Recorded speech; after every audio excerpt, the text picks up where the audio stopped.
Ibu bapak, saudari dan saudara, adik-adik, rekan muda sekalian, selamat malam berkah dalam. Saya ini mau homili dan dipesan oleh panitia, bahkan dari sejak beberapa minggu lalu, harus jalan-jalan. Kurang ajar nih. Tapi saya mau jalan. Mas Krisna nggih. Nggo, derek kula. Jenengane mesake lho, Mas. Mbok kula genteni napa? Kita ke belakang yang paling jauh, nggih. Mungkin nek rada suwe kondur rumiyin tenan napa.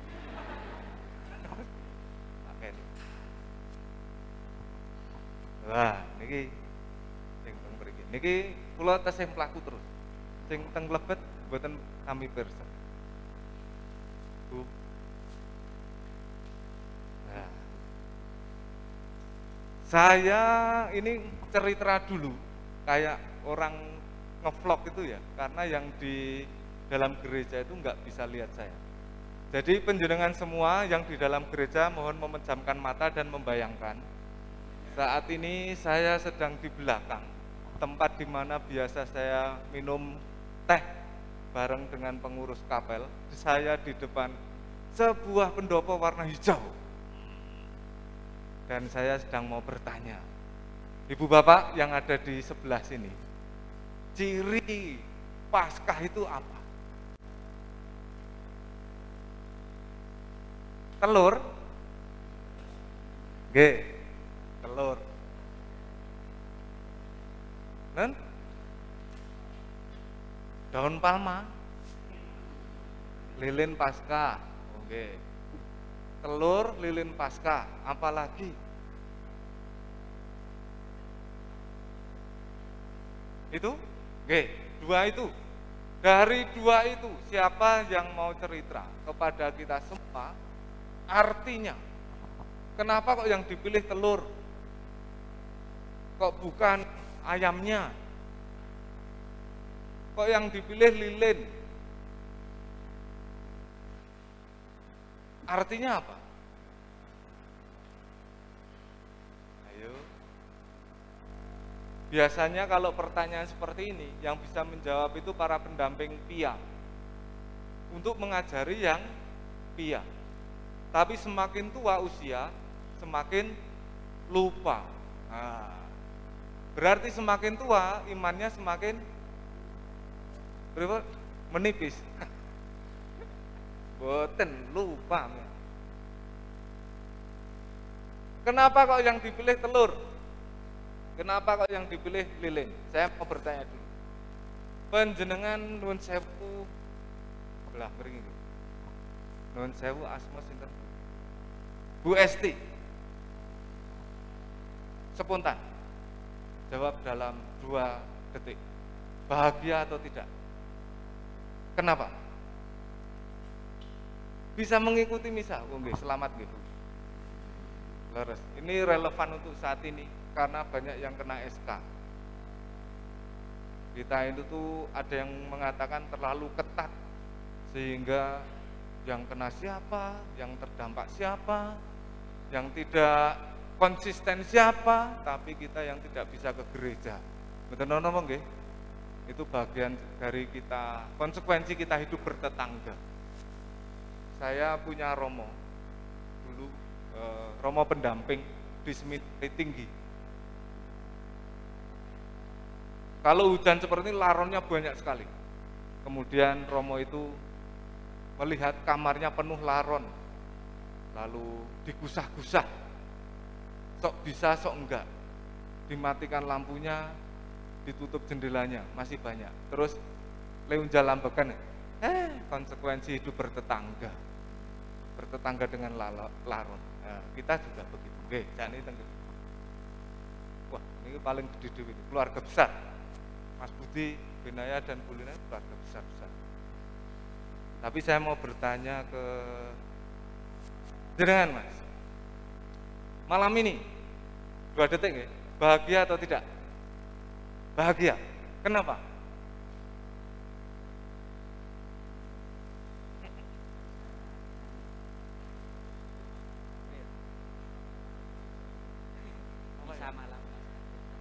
Malam Paskah bersama. Bahagia karena bisa malam Paskah bersama. Kenapa?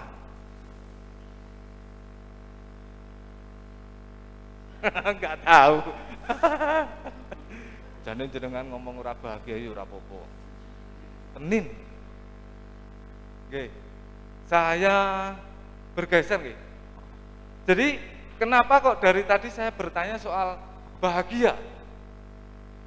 Karena saya mau mengajak kita semua mengenang kembali seluruh peristiwa hidup kita, itu orientasi akhir adalah bahagia. Setuju enggak? Kalau kita bicara titik awal, titik akhir, titik awal kita boleh beda. Ada yang berangkat dari Ponggol, ada yang berangkat dari Purwo, ada yang berangkat dari Pakem, saya berangkat dari Salam. Tapi titik akhir kita itu adalah bahagia. Setuju enggak? Setuju ya?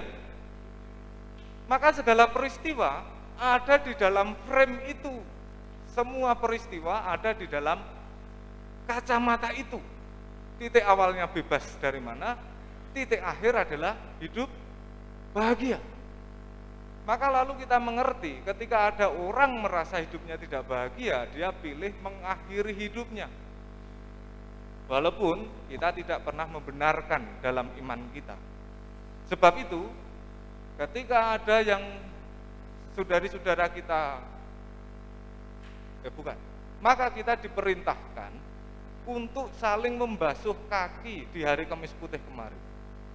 Jikalau kalian menyebut aku adalah guru dan Tuhan dan katamu itu tepat, maka jikalau aku yang kau sebut sebagai guru dan Tuhanmu membasuh kakimu, maka hendaklah kalian saling membasuh kaki.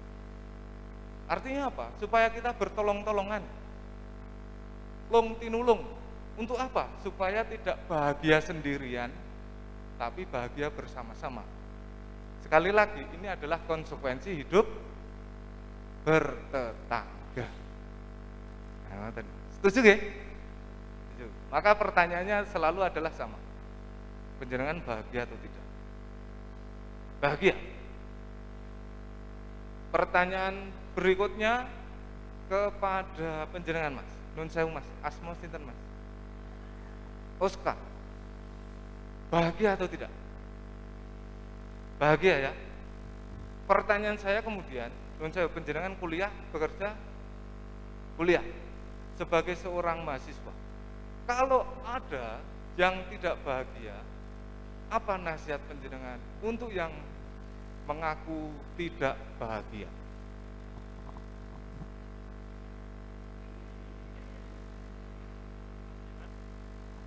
Kalau ada yang mengatakan kepada panjenengan, saya tidak bahagia, lalu pertanyaan saya, apa nasihat panjenengan sebagai seorang mahasiswa kepada yang mengatakan bahwa dia tidak bahagia?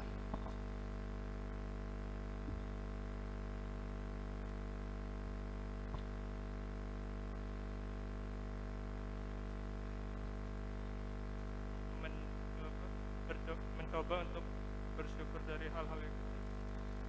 Mencoba untuk bersyukur atas hal-hal yang kecil, gitu ya? Saya setuju.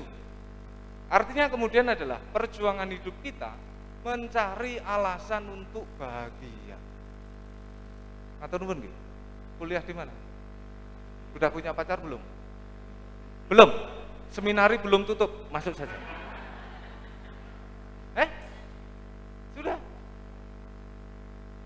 Nah, masuk seminari aja. Jomblo tuh? Seminar. Oke, saya sekarang geser di sini. Yang di dalam gereja sudah lihat kalau saya di Serambi, Kapel. Ibu bapak, kita tadi di sana sudah sepakat bahwa upaya hidup kita adalah berjuang mencari alasan untuk bahagia. Kalau panjenengan tidak menemu alasan untuk bahagia, apa yang akan Anda lakukan? Pertanyaan saya. Bu Marmi gini, Bu, jenengan bahagia napa mboten, Bu? Sok susah napa mboten? Sok susah napa mboten? Mboten nate. Oh, ganti nek ngoten, ganti. Sinten sing nyok susah?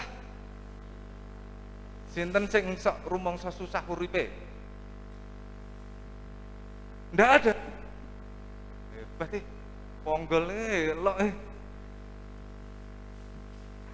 Tidak pernah susah atau Pak? Nah, panjenengan nyok susah napa mboten? Pernah mengalami susah atau tidak? Mungkin gitu pertanyaannya.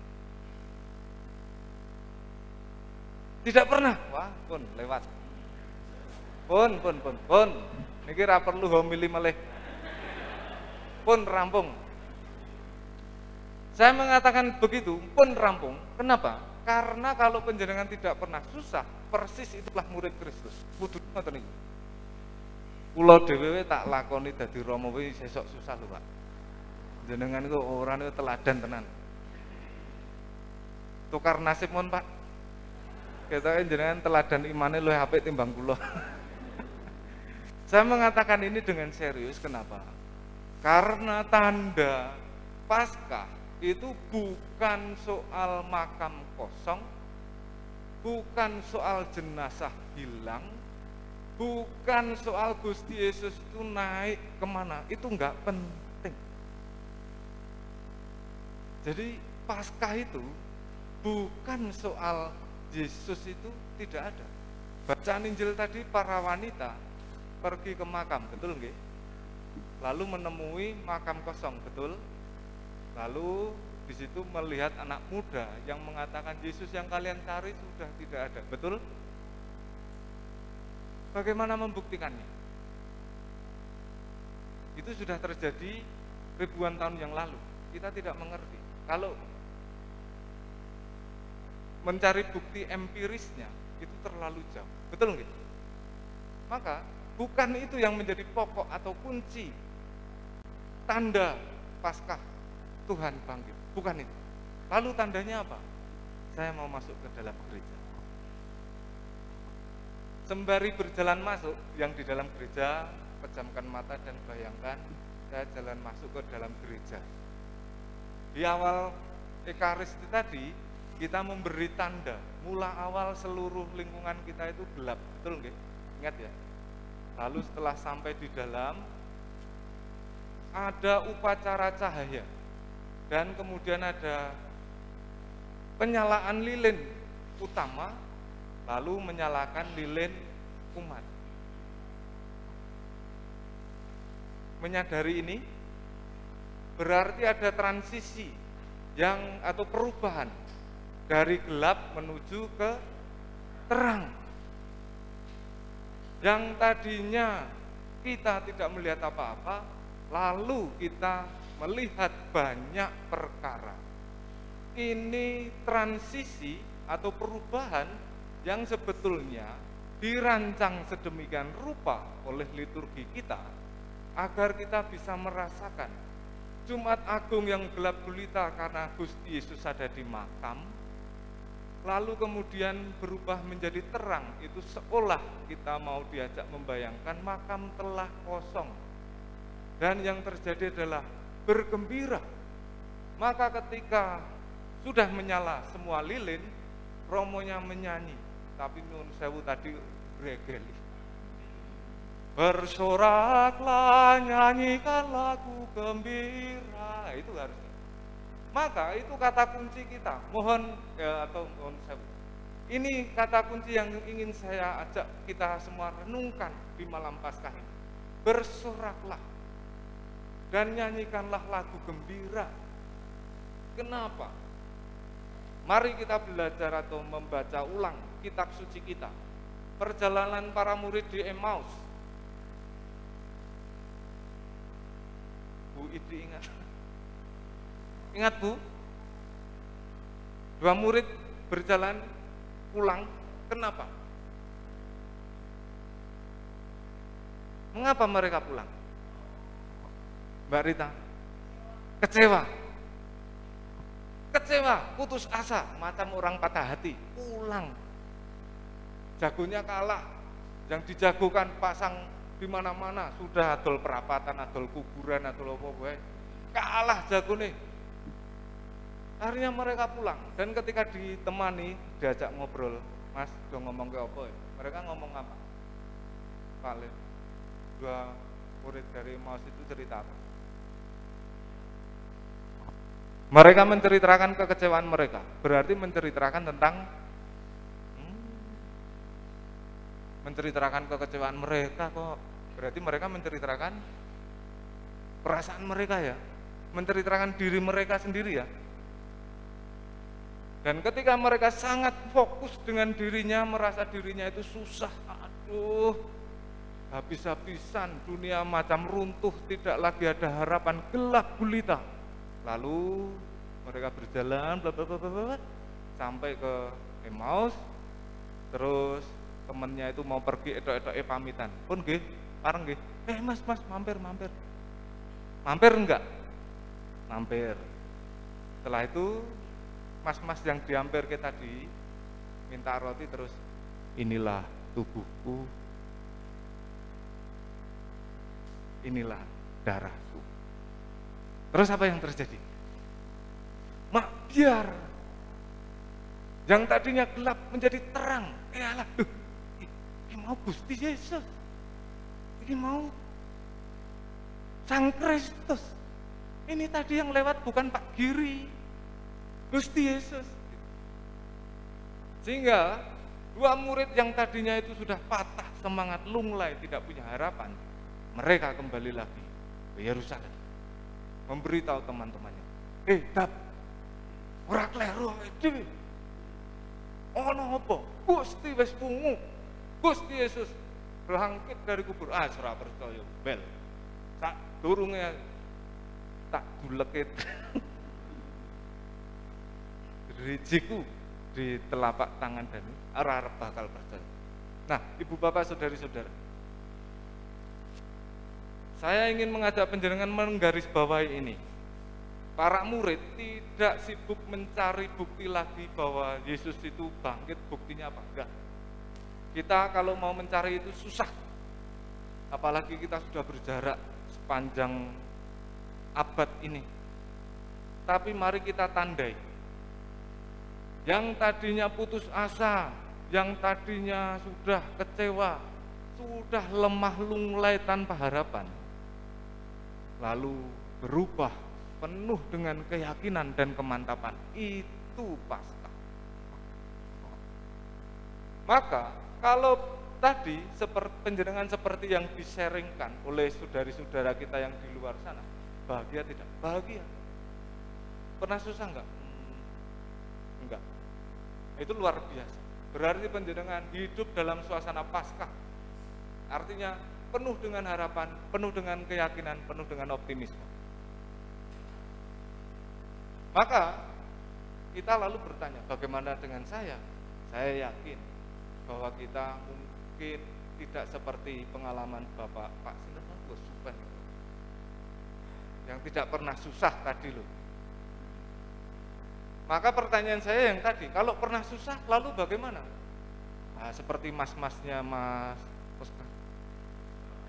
Toska yang tadi cerita di belakang, mencari alasan terus untuk bagaimana caranya agar bahagia, mencari alasan. Nah, ini kalau mencari alasan, maka usulan saya adalah sebagai orang Katolik kita pegang iman kita. Iman yang bagaimana? Iman Yesus yang bangkit. Lalu memberi apa? Yesus itu memberi pesan terakhir. Sebelum Yesus naik ke surga, pesan terakhir. Jangan takut dan khawatir. Damai sejahtera menyertaimu. Artinya sebelum Yesus berangkat, dia memberi janji, ojo daweti tak kancani, tenang edap jape mede. Maka itu yang kita pegang sebagai keyakinan, Tuhan menyertai kita. Nah, kalau panjenengan menghidupi itu, yakinlah panjenengan sudah mengalami Paskah.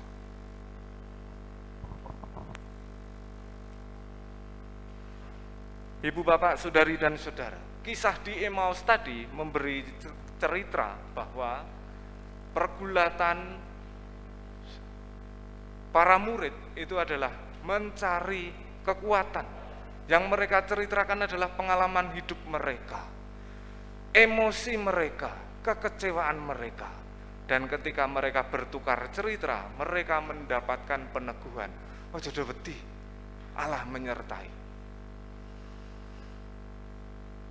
Nah, relevansi untuk kita yang hidup di tahun 2021, saya menandai jika kita semakin akrab, apalagi di masa pandemi, kita semakin akrab dengan internet. Dan di situ ada banyak sekali media sosial. Dan kalau saya ikut membuka karena